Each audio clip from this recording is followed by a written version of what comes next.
বিজেপির বালুরঘাট শহর মণ্ডলের পক্ষ থেকে বালুরঘাট পৌরসভায় ডেপুটেশন।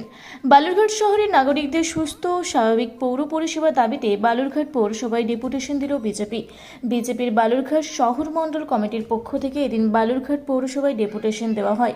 বিজেপির বালুরঘাট শহর মণ্ডল সভাপতি সমীর প্রসাদ দত্ত জানান, বালুরঘাট পৌরসভার বিভিন্ন ওয়ার্ডে আবর্জনা ডাস্টবিন নিয়মিত পরিষ্কারের পাশাপাশি নিকাশি ব্যবস্থা ঠিক রাখতে নিয়মিত নর্দমা পরিষ্কার করতে হবে। বালুরঘাট পৌরসভার স্বাস্থ্য কেন্দ্রগুলিতে নিয়মিত চিকিৎসকের ব্যবস্থা করতে হবে। এছাড়াও বালুরঘাট শহরের মধ্য দিয়ে বয়ে যাওয়া খাড়ি সংস্কারের কাজ নিম্নমানের হচ্ছে, তা সঠিকভাবে করতে হবে। এই সমস্ত দাবি সহ মোট 5 দফা দাবিতে এদিন বিজেপির বালুরঘাট শহর মণ্ডলের পক্ষ থেকে পৌরসভায় ডেপুটেশন দেওয়া হলো। আপনারা জানেন বালুরঘাট পৌরসভার অধীনে অনেক দুর্নীতি দেখা দিয়েছে। বালুরঘাটবাসী হিসাবে তথা ভারতীয় জনতা পার্টির প্রতিনিধি হিসাবে আমরা পৌরসভার নিকটে এসেছিলাম। চেয়ারম্যান নেই, চেয়ারম্যান বর্তমানে অরুণ কান্তি মাস্টারমশাই আছে, ওনার কাছে আমরা ডেপুটেশনটা রাখলাম 5 দফার দাবির ভিত্তিতে।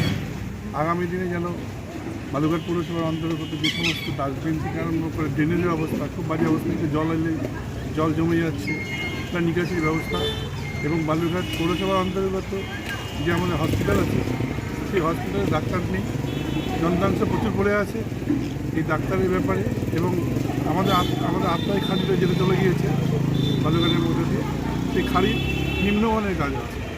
ওনাকে বললাম, উনি দ্রুততার সাহায্যে বললো এটা ইরিগেশনের ব্যাপার। ঠিক আছে, আপনারা দেখুন, আমরাও দেখছি। এরপরে এটা যদি সুরাহা না হয় আমরা এসডিওর কাছে যেতে বাধ্য হব। বালুরঘাট থেকে জয়দীপ মৈত্র রিপোর্ট, রূপসী বাংলা মিডিয়া।